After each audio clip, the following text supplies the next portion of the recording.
जेकबाबाद बिन धार वाक़िअनि में बजणा क़तल ब ज़ख़्मी थी पिया आहिनि। इन हवाले सां वधीक तफ़सील ॾियण लाइ असां सां लाइन ते मौजूद आहे जेकबाबाद मां CN न्यूज़ जो रिपोर्टर जमील गुल थहीम। जी जमील, छा तफ़सील आहिनि?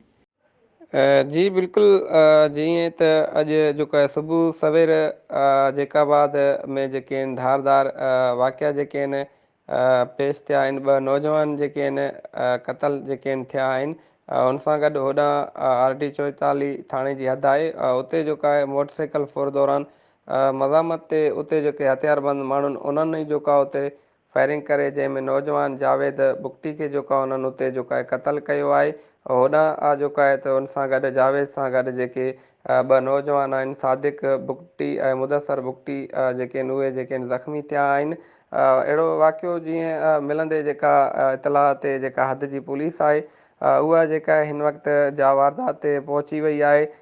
लाश उन्हनि पंहिंजे तहवील में जेको आहे वरितो आहे। ज़ख़्मियुनि खे तालके जी अस्पताल जेको आहे पुलिस खणी आई आहे।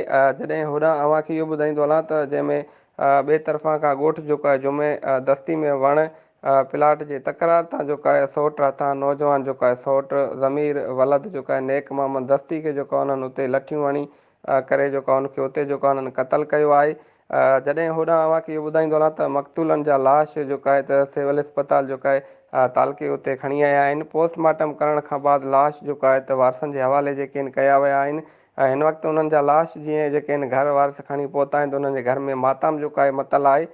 होॾां अव्हांखे इहो ॿुधायां त जंहिंमें पुलिस जो इहो बि चवणु आहे त वारिस जेके आहिनि उन्हनि जा जीअं पहुचंदा उन्हनि जे मुताबिक़ जेको आहे केस दाख़िल करे जवाबदारनि खे गिरफ़्तार कया वेंदा। जी महिरबानी जमील, तफ़सीलनि खां आगाह करण जे लाइ।